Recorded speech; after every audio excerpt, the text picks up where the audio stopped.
Hello friends, welcome to the channel. I am Poonam Dua and today with me you are going to learn about a famous book, Hind Swaraj, Gandhi's Manifesto for Indian Freedom Struggle. Please do not forget to share and subscribe the channel. Let us begin the video now.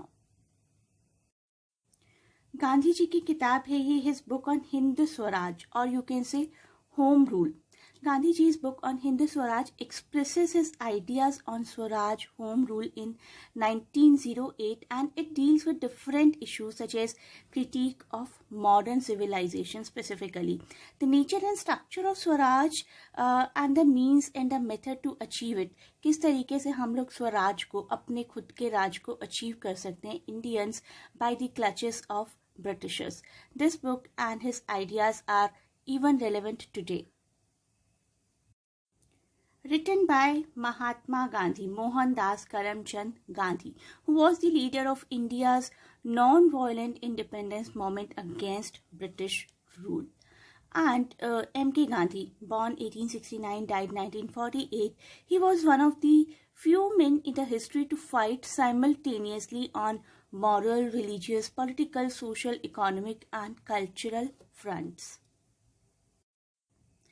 Hind Swaraj, or you can say Home Rule, Indian Home Rule, is a book by M.K. Gandhi जो कि publish हुई थी 1909 में and in this book he expressed his views on Swaraj, modern civilization, and this book was banned in 1910 by British government as well because they found the context to be rebellious.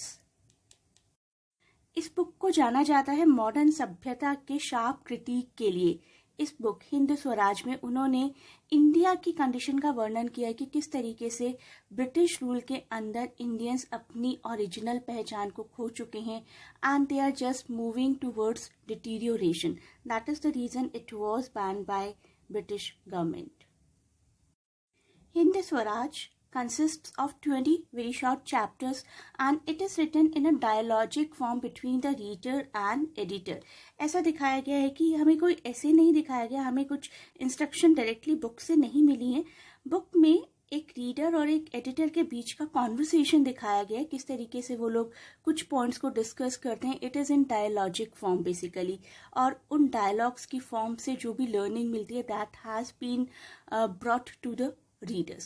So primarily Hind Swaraj deals with two issues. दो issue से deal करता है. A critique of modern civilization, modern सभ्यता की बुराई करते हैं, and the nature and structure of Indian Swaraj and the means and methods to achieve it. किस तरीके से हम लोग पहुंच सकते हैं वापस अपने उसी कल्चर पर जिससे हम इंडियंस बिलोंग करते हैं और क्या क्या मेथड्स हैं उसी को अचीव करने के. गांधी जी सबसे पहले बात करते हैं आईएनसी, इंडियन नेशनल कांग्रेस की, कि किस तरीके से ये एक ऐसी पार्टी बनी जिसने कि लोगों को जागरूक किया and that too it played a major role in reuniting Bengal after the partition of 1905. So Gandhi ji begins by defending Indian National Congress, the national party जो कि सबसे पहले सब इंडियंस को एक साथ लेकर आई थी इंडिपेंडेंस स्ट्रगल में, जबकि ब्रिटिशर्स ने बंगाल को डिवाइड कर दिया था दो भागों में 1905 में. गांधी एक्सप्लेन करते हैं कि किस तरीके से Indians began seeing themselves as a unified nation and rising up to the demand of political changes. अब सभी इंडियन स्वराज की डिमांड कर रहे थे. It was a period of transformation for Indian National Congress, although Indian National Congress 1885 में बनी थी, लेकिन 1905 आते आते इसने एक मेजर रोल प्ले करना शुरू कर दिया. It began a transformation of INC from a middle class pressure group into a nationwide mass movement. Indians regarded the partition as an attempt to strangle nationalism in Bengal, where it was more developed than elsewhere. सभी Indians को ऐसा लगा कि Britishers जो है वो कोशिश करें नेशनलिज्म को दबाने की. दैट इज द रीजन कि बंगाल को आपस में ही बांट दिया गया. और ये जो भी गुस्सा था against the partition, it included mass meetings, rural unrest and most importantly स्वदेशी मूवमेंट ऑल्सो, जिसमें कि ब्रिटिश गुड्स का इम्पोर्ट किसी भी तरीके से बॉयकॉट कर दिया गया था.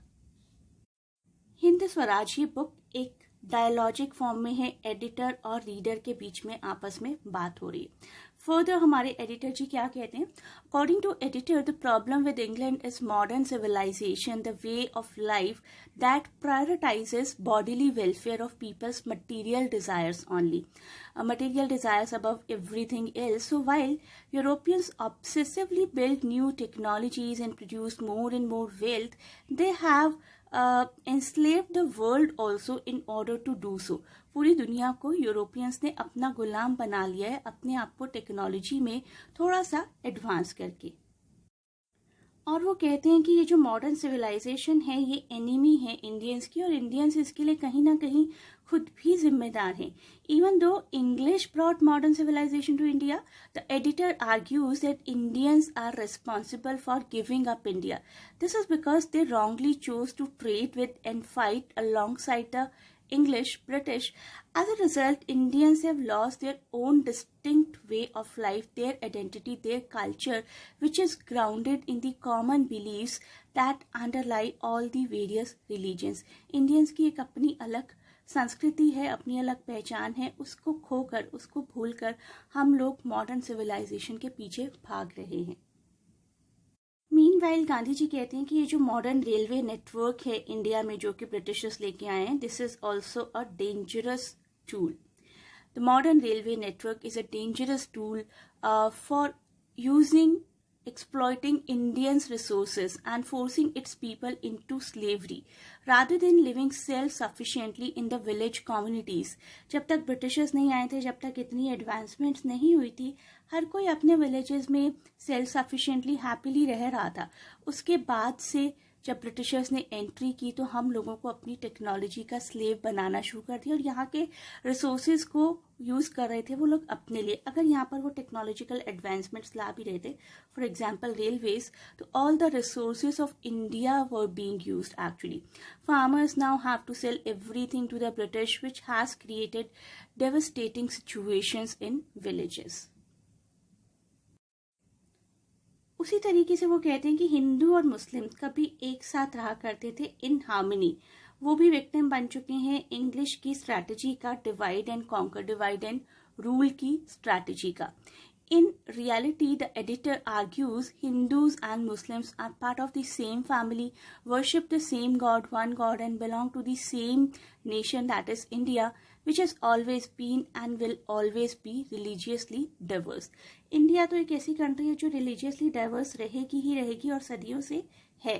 तो what is the reason of fighting in the name of religion?